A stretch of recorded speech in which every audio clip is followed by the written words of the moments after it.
Kun raadiyoo sagalee Ameerikaati.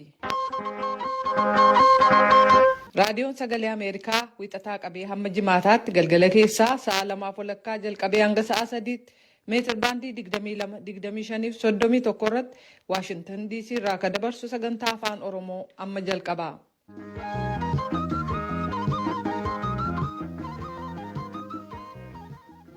Fagoof dhiyoodhaa raadiyoo intarneetii saatalaayitii naayilsaatii fi feesbuukiin kanneen sagantaa keenya hordofaa jirtan dhaggeeffatoonni keenya attam ooltan guyyaan har'aa caamsaa 7 barrisaa immoo 2021 keessummeessituun keessan har'aan jaallannee gammadaati. Haalli qabiinsi mirga dhala namaa kan namoota Oromiyaa keessatti hidhamanii na yaaddessaa jedha Komishinni Mirga Dhala Namaa Itoophiyaa. Jilli Yuunaayitid Isteets Sudaaniin daawwataa jiru. Afrikaan tallaalii dhukkuba COVID-19 ittisu ga'aa hin arganne jedhameera.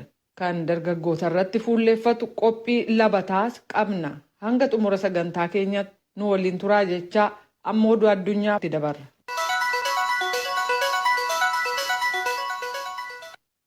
Harka fuunee akkam jirtu amma oduu har'aa isin dhageessifna. Oduu har'aatii wajjin ammaaf kaaduu muroodaati. Ergamaan addaa Yuunaayitid Isteets Jeefrii Feeltimaan daawwannaa Afrikaa keessatti gochaa jiranuun pireezidaantii biyya Eertiraa Isaayyaas Afwerqii wajjin wal arganii mari'achuun isaanii beekameera. Ministeerri biyya alaa Eertiraa Yemaanee Gabramasqal toora Tiwiitarii isaanii irratti akka ibsanitti marii sa'aatii 4 fudhate kana irratti Isaayyaas Afwerqii rakkina gaanfa Afrikaa jiru hiikuudhaaf Ameerikaa wajjiniin hojjechuudhaaf fedhii qaban agarsiisaniiru jedhaniiru. Ambaasaadder Feeltimaanis karaa isaaniitiin yaada Ameerikaan qabdu ibsuun isaanii beekameera.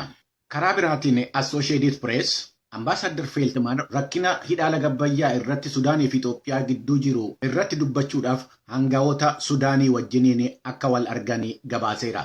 Ministeerri biyya alaa biyya Misrii Shaamii Shukurii karaa isaatiin ibsa kennaniin Ambaasaadder Feeltimaan dhimma hidha laga Abbayyaa irratti qondaaltota Misrii wajjiniin akka dubbatanis ibsaniiru.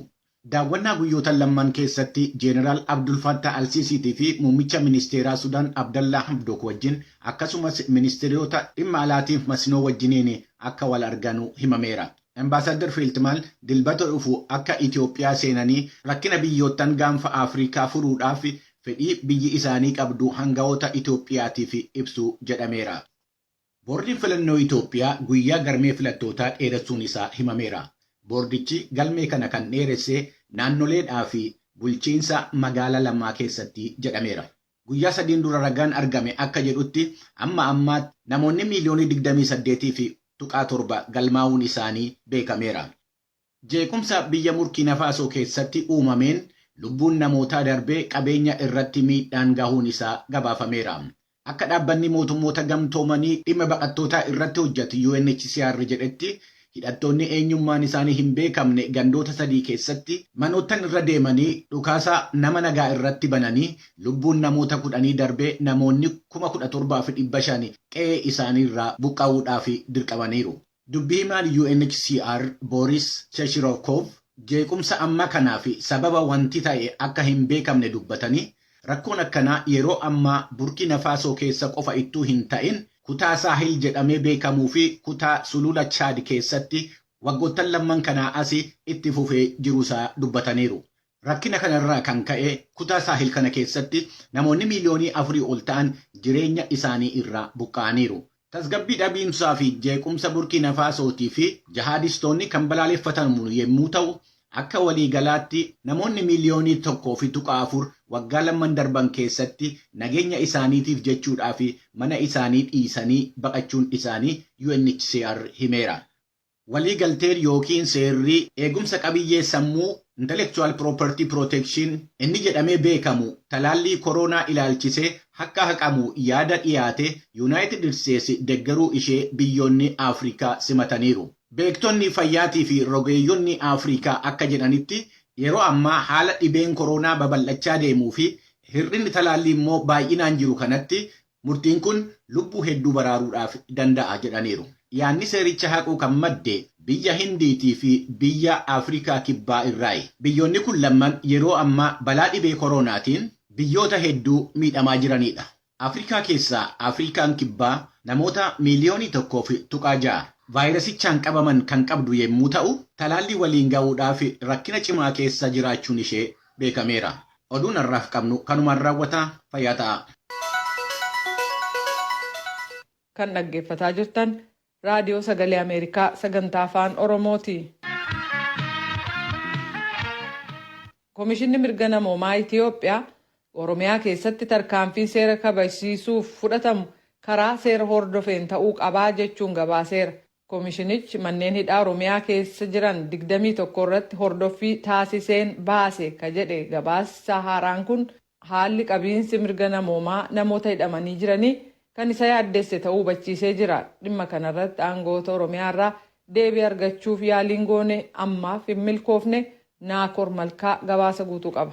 Komishinichi akka lakkoofsa Itoophiyaatti sadaasa 11 bara 2013 hanga amajjii 4 bara 2013 Oromiyaa keessatti haala qabiinsa namoota hidhamanii jiranii ilaalchisuun hordoffii taasiseen rakkooleen mirga namoomaa jiraachuu isaa adda baasu mul'isee jira. Keessumaa buufataalee poolisii 21 namootni ajjeechaa artiist Hacaaluu Hundeessaa hordofee hidhaman dabalatee kanneen biroo haala yeroon to'ataman jedhaman hedduu keessatti argamanii fi komiin irra deddeebiin irratti dhiyaatu irratti hordoffii taasisaa turuu eeruun bu'aa hordoffii taasiseen illee Oromiyaa keessatti qaamoleen dhimmi ilaallatu warra seera kabachiisanii fi bulchitootatti beeksisuun deebiin akka irratti kennamuuf illee gaafachuusaa ibsee jira. Komishinichi buufataalee poolisii daawwate irraa hubachuun haala qabiinsa mirgoota namoomaa namoota hidhaa jiranii akka malee addeessaa waan ta'eef atattamaan fooyya'uu qabaa jedhee jira. Komishinichatti gorsaan mirgoota namummaa obbo Imaad Abdulfattaa godinaalee gabaasa kanaan daawwatamanii fi dhimmoota hordoffiin irratti taasifame jedhan keessaa muraasa isaanii akkas jedhanii jiru. Gabaasa keenya keessatti kan hammataman waajjiroota poolisii godina Harargee Bahaa, Harargee Lixaa, akkasumas godina Baalee, godina Arsii Lixaa, godina Arsii, godina Shawaa Bahaa fi godina Shawaa Kibba Lixaa keessatti kan argamanidha. Akka gaariitti wantoonni jajjabeeffamuu danda'an kaafamanaa jiraatan illee akka hanqinaatti wantoonni kaafamuu danda'an fakkeenyaaf yeroo seera irratti taa'ee keessatti namoota mana murtii dhaquun jira. Namoota to'atu jira. Namoota sababa garaagaraatiif akka qabsiifaman jira iddoo garaagaraatitti. Buufataalee poolisii hedduu keessatti sababoota abbootiin alangaa ragaa gahaa hin arganneef murtee isaanii himachiisu jedhu irratti kenname yookaan ajaja mana murtiitiin shakkamtootni gadhiifamuun kan isaan irra ture seeraan ala hidhamanii akka turan akka godhaman hubatameera jedha komishinichi. Shakkamtootni karaa seeraan gaafatamuun hafee murteewwan siyaasaa yookaan bulchiinsaan akka miidhaman taasiseera jedha komishiniin mirgoota namummaa Itoophiyaa. Buufataalee poolisii keessatti sababii garaagaraatiif reebichi hidhamtoota muraasa irratti raawwatamu gabaasichaan yeroo ibsamu gareen hordoffiis kanneen qaama isaanii garaagaraa irra miidhaan qaqqabe jiraachuu isaanii hubateeraa jedha komishiniin kun. Komishinichi bakkeewwan muraasatti miseensa yookaan deeggartoota ABO shaneeti jedhamuun ijoollee keessan barbaadaman dhiyeessaa jechuun abbaa yookaan haadha hidhuu yookaan gocha abbaa warraa kee dhiyeessi jedhuun haadha warraa hidhuun akka jiru hidhamtoota adda addaa irraa ragaa amansiisaa fudhadheeraa jechuun ibsee jira. Hidhamtootni dubartootaa kan argaman yoo ta'u irra caalaan isaanii ijoollee umuriin isaanii baatii 5 hanga waggaa 10 ga'an waliin hidhamanii jiru jechuudhaan ibsee jira. Buufataalee poolisii adda addaa keessatti ijoollee umuriin isaanii waggaa 9 hanga 18 ta'an geessota waliin bakka tokkotti hidhaa irratti argamu jechuun komishinichi ibseera. Shakkamtootni haalli qulqullinni isaanii hin eegamnee fi kutaa tokko keessatti haala fayyaa isaaniif balaafamaa ta'een walitti baay'atanii akka qabaman dhiyeessii nyaataa akka hin jirre akkasumas tajaajilli dhiyeessii bishaanii fi bakki itti qulqullaa'anii fi wal'aansaa akka hin jirre hubatameera jedha ibsichi. Hanga ammaatti rakkoon kun itti fufee jirallee jechuun itti dabaluun beeksisee jira. Abbaan alangaa waliigalaa Oromiyaa sarbama mirga namoomaa hiraman kanneen ilaalchisuun komishinii mirgoota namoomaa waliin garee qorannoo waliinii hundeessuun hojii qulqulleessuu hojjechuu hime garuu argannoowwan kanneen mormuun deebii kenneeraa jedha ibsichi. Komishinarri komishinii mirgoota namoomaa Itoophiyaa Dr. Daani'el Baqqalee haalli qabiinsa hidhamtoota naannoo Oromiyaa furmaata ariifachiisaa barbaadaa jedhanii jiru. Dr. Daani'el qorannoon shakkamtootaa osoo mana murtiitti hin dhiyeeffamin yeroo dheeraadhaaf namoota mana hidhaa keessa turan akka ariifannaan mana murtiitti dhiyaatan murtee haqaa akka argatan akka taasifamu miseensonni poolisii hidhamtoota irratti sarbama mirga namoomaa qaqqabsiisan akka itti gaafataman gaafataniiru jedha ibsichi. Dhimma haqa namoota yakkaan shakkamanii mana murtii seeraan aangoon kennameef qofaan akka ilaalamu gochuu fi ajaja manneen murtii kabajuudhaaf xiyyeeffannoo addaa kennuutu barbaachisaa jechuun isaanii gabaasicha irratti ifoomsamee jira. Dhimma kana irratti deebii akka kennaniif irra deddeebiin gara Koomishinara Jeneraalaa Poolisii Oromiyaa Araarsaa Mirdaasaatti bilbilus osoo eeyyamamaan ta'in hafanii jiru. Abbaan alangaa waliigalaa Oromiyaa obbo Hussein Usmaan ammoo bilbila sin kaasanii ergaa gabaabaadhaaf illee deebii hin kennine. Gabaasa Raadiyoo Sagalee Ameerikaaf Naakoor Malkaa Amboorraa. Jilli Yuunaayitid Isteets kan gidduu kana Sudaaniin daawwachaa jiru mootummaan ce'umsaa Sudaan biyyattii gara demokiraasiitti ceesisuuf akkasumas liqaa ofirraa baasuuf sochii godhu deeggarsa qabu ibsee jira. Kana malees falmii Sudaan waa'ee hidha laga Abbayyaa fi Itoophiyaa waliin falmii daangaa qabdu ilaaleera. Naabaa Mo'eden Kaartuum irraa gabaastee jirti. Tuujubee dhiyeessa.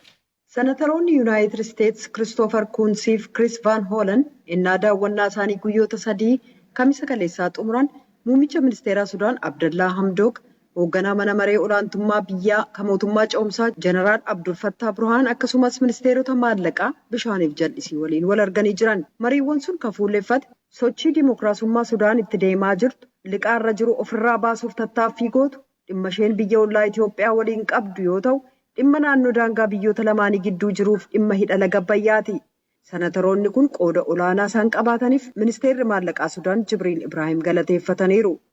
عندهم دور الآن بيلعبوا في قضية سد النهضة المسألة بتاع الحدود وأكدوا لنا أن الحدود هم مع الحدود الدولية المعترف بها. Ibraahim akka jedhanitti senataroonni lamaan dhimma daangaa Itoophiyaa waliin jiru furuu ilaalchisee qooda guddaa qabaataniiru. Daawwannaan isaaniif yeroon isaa baay'ee barbaachisaa ta'uusaaf senataroonni lamaan gumii Paaris kan dhufaa jiru irratti liqaa Sudaan irra jiru jaarmiyaan gargaarsa maallaqaa addunyaa akka irraa kaasu ni deeggaruu jedhan. Senataroonni kun mooraa baqataa biyyattii gama bahaa jirullee daawwataniiru. Kunis akka jedhanitti Yuunaayitid Isteetsi baatii muddee darbe Sudaaniin toora biyyoota shororkeessummaa gargaaru keessaa haqxee jirti. Sudaan gara sabatiinsaatti akka deebitullee ni barbaaddi jedhan. We are here to visit Khartoum and to visit elsewhere in Sudan to express support and enthusiasm for the transition underway in Sudan. Kan nuti asitti argamneef Kaartuumiif Sudaan bakka biroo daawwachuu akkasumas ce'umsa Sudaan keessatti geggeeffamaa jiruuf deeggarsa qabnu mul'isuuf jecha. Itti dabalees deeggarsa misoomaa doolaara miliyoona 700 kan Ameerikaan waadaa seente beeksisuuf nagaa badhaadhinaaf nagaa eegumsa uummata Sudaan bakkatti deebisuuf maal ta'uun akka irra jiraatu hubachuuf jedhan.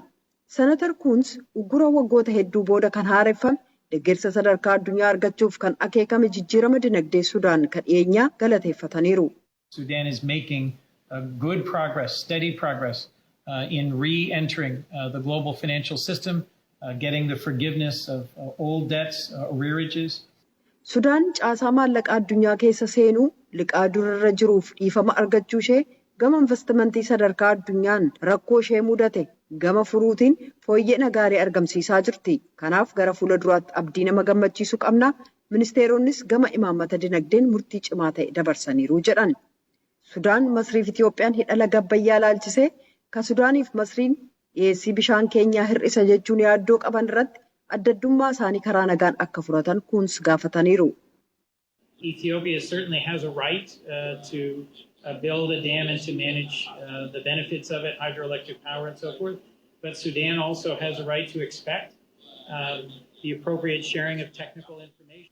Itoophiyaan hidha lagaa ijaarratte bu'aa humna ibsaa bishaanii irraa argamu qindeeffachuuf mirga qabdi. Sudaanis garuu odeeffannoo teeknikaa waa'ee dhangala'uu bishaan sana nageenya isaaf Masrii dabalatee biyyoota sadan gidduutti waliigalteen jiraachuu qaba. Dhangala'uu bishaan Abbayyaa amansiisaa ta'e irratti hundaa'a jedhan. Daawwannaan senataroota kanaa daawwannaa dippiloomaatii Ameerikaa gameessa Jeffrey Feltman gaanfa Afrikaa daawwachuu isaanii durse. Bulchiinsi Baayiden Feltman jila addaa ta'anii rakkoo naannoo Tigraay keessa jiru dabalatee dhimmootii nageenyaaf mirga namaa furuuf yaalii godhamu akka hooggananiif baatii darbe moggaafaman. Baqattoonni 10,000 lakkaa'aman illee Sudaan gama bahaatti dhiyeessaniiru. Feltman Sudaan, Masrii, Itoophiyaa fi Eertiraa daawwachuudhaan dhimmootii wal qabataniif imaammati Yuunaayitid Isteetsi naannoo sanarratti maal akka ta'e qindeessuuf gamasitti malanii jiran.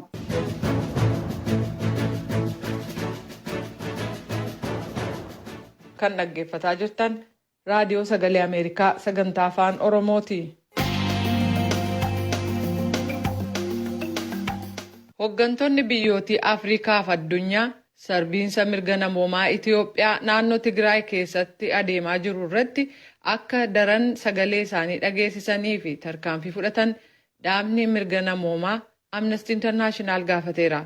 Dhaabni kabiraan International Rescue Group yookaan IRC jedhamus Tigraay keessatti dubartootaa fi durboota irratti miidhaan hamaan gaggeessamuu ibsee namoonni gocha kana raawwatan ammallee seeratti hin dhiyaannee jedha.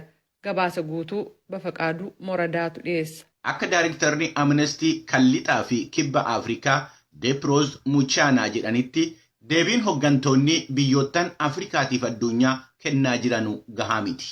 Fulbaana 4 bara 2020 erga lolli Tigraay keessatti jalqabame kaasee siviilonni kumaan lakkaa'aman du'uu isaanii, kan 100,000 lakkaa'aman immoo qe'ee isaanii irraa buqqaa'uu isaanii, namoonni 63,000 ta'anii gara Sudaanitti baqachuu isaanii kan ibse gabaabsi Amnesty International gochichi yakka waraanaa akka ta'uu danda'u caqaseera. Mootummaan Itiyoophiyaa akka Amnestiin Tigraay keessa galee hin gabaasne eeyyama dhowwachuu isaa kan ibse gabaasni kun suuraa saatelaayitii, ragaa viidiyoo adda addaa, gaaffiif deebii bilbilaan namoota miidhaan irra ga'e wajjiniin godhame, namootan baqatanii Sudaan keessa jiran qaamaan haasofsiisuudhaan ragaa walitti qabachuu isaa dubbateera.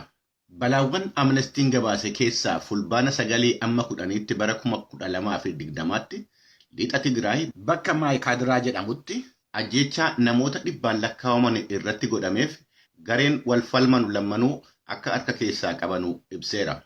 Loltoonni mootummaa Eertiraa Aksuum keessatti siviilota 100 lakkaa'aman ajjeesuu isaanii kan ibse gabaasichi ebila 12 bara 2021 magaala Adwaa keessatti dhukaasa siviilota irratti banameen namni 3 du'ee namni 19 madaa'uu isaanii gabaaseera. Akka gabaasichi dabalee ibsetti amajjii 15 bara 2021 naannoo Aksuum ganda Maahibar Deegoo jedhamu keessatti waraana Itoophiyaatiin seeraan ala namoonni ajjeefamaniiru. Gabaasni Amnestii kun miidiyaalee adda addaa wabeeffachuudhaan akka jedhetti naannoo lixa Tigraay keessatti tarkaanfii humni addaa mootummaa naannoo Amaaraatii fi milishoota Amaaraatiin akkasumas garee Faannoo jedhamuun duguggaan sanyii saba Tigraay irratti xiyyeeffate komii jiru ibsee komii kana karaa isaatiin addaan baafachuu waan hin dandeenyeedhaaf irratti hojjechaa akka jiru gabaaseera Amnestiin. Tigraay keessatti miidhaan saala irratti hundaa'ee dubartoota irratti gahaa jiru bal'inaan akka itti fufe kan ibse gabaasni kun gargaarsi namoomaa karaa mootummoota gamtoomaniitiin jalqabamus amma barbaachisaa ta'e qaqqabaa akka hin jirre himeera. Gabaasni Amnestii akka dabalee himetti sarbamuun mirga namoomaa Tigraayin alatti naannoo Amaaraa, naannoo Beenshaangulii fi Oromiyaa keessatti bakka adda addaatti itti fufaa jira. Akka Daayiriktarri Amnestii kutaa bahaa fi kibba Afrikaa Deeproos Muchaanaa jedhanitti hawaasni addunyaa waan Itoophiyaa keessatti deemaa jiru callisee ilaala taanaan haalli to'atamuu hin danda'amne uumamuu danda'a. Karaa biraatiin dhaabbanni International Rescue Committee yookiin IRC jedhamee beekamu gidduu kana dhimma Itoophiyaa irratti ibsa baaseen Tigraay keessatti keessumaa immoo dubartoota irratti miidhaan gahaa jiru akka isa yaaddesse ibsuu isaa gabaasa Margaaret Baashir Jeeneevaa irraa VOA'dhaaf ergiterraa baramuun danda'ameera. Yeroo lolli Tigraay keessatti gaggeessametti miidhaan hamaan dubartootaa fi durboota irratti gaggeessamuu isaa kan ifatti baase gabaasaan xiinxala dhaabbata International Rescue Committee jedhamu kana humnaan gudeeddiin akka meeshaa waraanaatti itti dhimma bahame.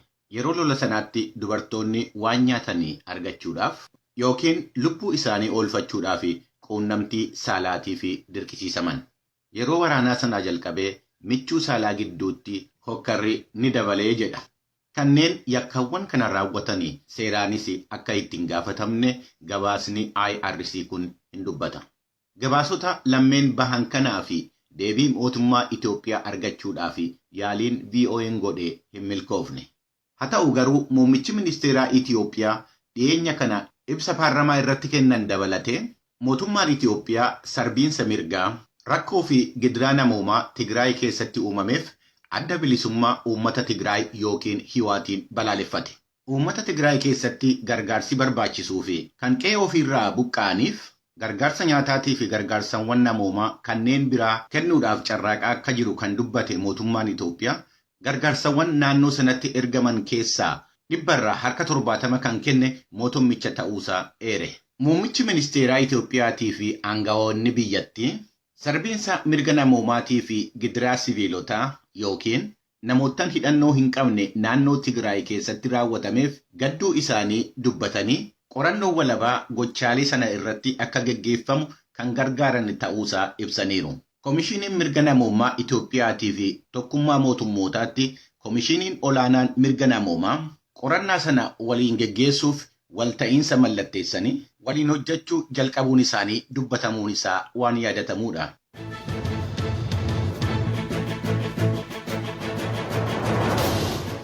Kan dhaggeeffataa jirtan raadiyoo sagalee Ameerikaa sagantaa afaan Oromooti qophii labataatti dabarra.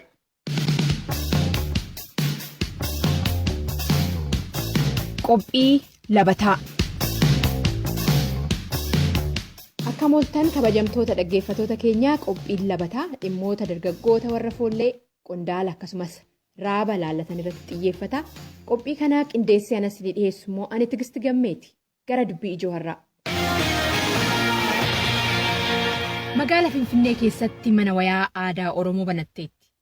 Karaa aartitiin kiliippii sirbaa tokko akkasumas sirboota sagalee qofa kiliippii viidiyoo malee jechuudha 3 hojjechuu ishee dubbatti. Sirraanatu garaan jaalatu gabaan siree namuu naaffatu lafeerratti margaa fooni. Sirraanatu garaan jaalatu gabaan siree namuu naaffatu lafeerratti margaa fooni illee jabaan nama sabaan naadatu. Artiistii Magartuu Geetuu waggaa 18 taateet barnoota dhiistee biyya Arabaa dhaqxe. Garuu immoo baay'een turre garuma biyyaa deebitee hojii ittiin milkaa'eeraa jettu hojjechaa jiraachuu ishee ibsiti. Dura garuu muuxannoon Saawudii maal akka fakkaatuun ishee gaafadhe. Yeroo sanaaf namoonni umurii waggaa 21 hin eeyyamamu ture. Namoonni biizanaa hojjetanii na fudhachuuf dhufan suni isheedha moo ishee miti jedhanii irratti wal lolaa turan. Deebi'anii immoo hojii mana keessaa nu hin dandeessu naan jedhanii baay'ee na dararaa turanii. Na deebisuuf illee carraa baay'ee barbaadaa turan. Kanarra darbee maatii qabu ture ijoollee xixiqqaadha. Mana qulqulleessu jira, daa'ima kunuunsuutu jira, hojjettuu nana qofa ture. Gabaasni dhaabbanni godaantotaaf hojjetu IOM bara 2019 baasee akka tilmaamutti Saawud Arabiyaa keessa qofa lammiiwwan Itoophiyaa miliyoona walakkaatu hojjettummaadhaan jira. Akkuma warri milkaa'u jiru karaa biraatiin garuu yeroo baay'ee dargaggoonni hojii mana namaatiif biyyaa bahan hammeenya adda addaatiif saaxilaman. Maatii gaariitti naqabee anjettu Magartuun waggaa 4 booda garuu gara biyya ofiitti deebiteetti. Maallaqa caalaa muuxannoon keessumattuu immoo sa'aatii ofii gubuu dhiisuu irratti waan guddaa barachuun ibsitu. Shamarreen tun dandeettiidhaaf yeroo ofii fayyadamuu irratti odoo biyyaan bahinii fi amma waan jiru wal bira qabdee akka fakkeenyatti kaasti. Wanni biyya Arabaan deemin dura dhimma biizineesii waan jedhamu keessan galle maatiin yoo hojjetaniyyuu daldala turanii qote bultoota turanii. Yeroo sanatti ani yoon bishaan geesse yeroo mana keessa hojjete jalatti wanti nani alatti baasee guyyaa kanaan mana hojjete guyyaa kana waan akkanaan hojjete jedhee orderoota jiranillee wanti nani cheek godhadhee bulu hin jiru. Amma garuu ganama yoon bahee amma sa'aatitti maaltu hojjetamuu qaba. Sana booda maaltu jira. Galgala maal hojjechuun qaba waan jedhu karoorfadheetiin ni jechuudha. Beellaman ijoollee wajjin dabarsullee akkasumatti waan sagantaa garuu yeroo baana sana sagantaa hin qabu. Bahee galuudha. Wanni hin jiru hundumtuu maatirra jira. Waggaa 4 achitti dabarsisan asitti dabarseera ta'ee maalan hojjedhaa waan jedhu sanan yaadaa tureeti ammas maal hojjechaa jira beektaa. Hojiin tuffannaa yeroo keenya hin gubnaafitti. Wanti jiru waan achitti ji'aan argannu sana asitti ji'aan argachuu hin dandeenyu. Barnoota yeroo jettu muuxannoo sanii barnootni argatu. Barnoota gaafa hin jedhu. Dubartiin takka yoo akkam jabaatte yoo yeroo ishee qusattee waan tokko hojjechuuf karoorfatte ganama baatee dagalti yoo ta'e sa'aatii 24 guutuudhaaf waan xiqqoo boqonnaa biyya Arabaatitti. Utoo achi sanitti asitti ciisuu dhiisnee hojjenne. As taa'ee gaafa na jiru sana kanan beekuun ture sin jechuu barbaadeen barnoota yookaan immoo muuxannoon isaan irraa fudhadhe badaa waan nuti asitti qabnurra qabaattu jechuu barbaadee miti. Kanaaf biyya koo keessatti tos sa'aatii kana gube maalan jijjiirama fida laata waan jedhuun fudhadheetti. Ani ammas ijoolleen keenya yeroo biyya Arabaa deemanii miidhaa baay'een umurii isaanii achitti gubanii maal jedhan jireenya keenya jijjiirra jedhanii warri dadhaban warri jijjiirama fidan haa fidan.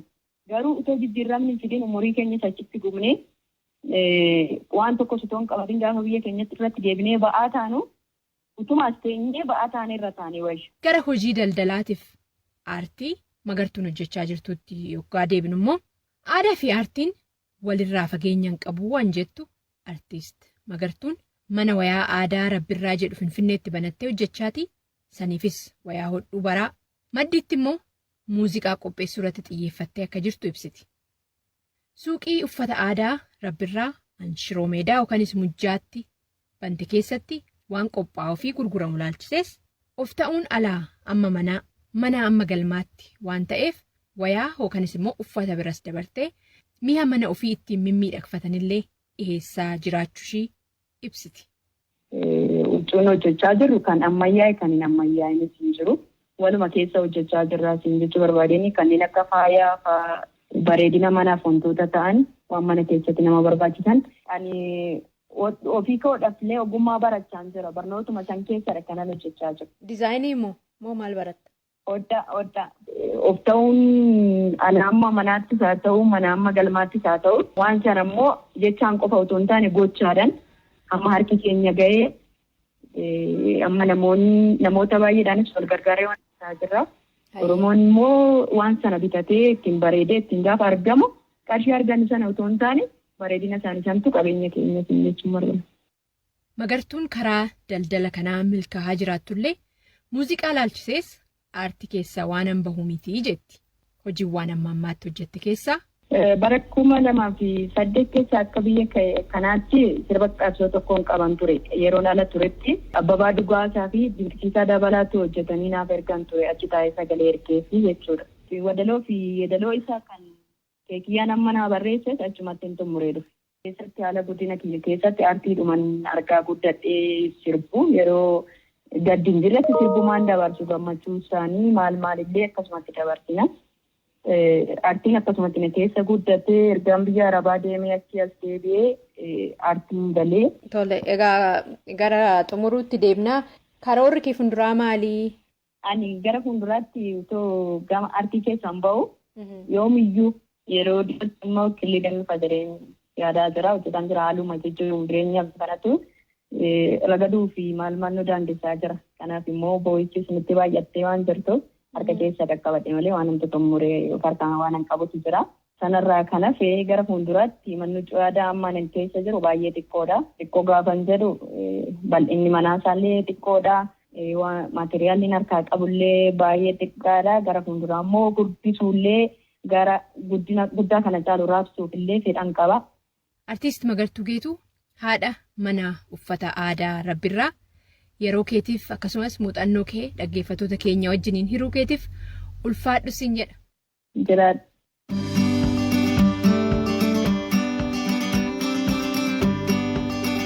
Dhumarrattis sirba artiist Magartuu Geetuu dura yeroo sagantaa jalqabnu xinnoo sin dhageechise san amma tokko ammas sin affeeree tanan sagantaa irraa xumura torban mata duree biraa qophii biraatiin walitti deebina ani Tigisti Gammeeti nagahaan.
Raadiyoon Sagalee Ameerikaa galgala keessaa sa'a 2:00 jalqabee hanga sa'a 3tti meetir baandii 22-25-31 irratti wixataa kaasee hamma jimaataatti qophii afaan Oromoon dabarsu irratti raawwata.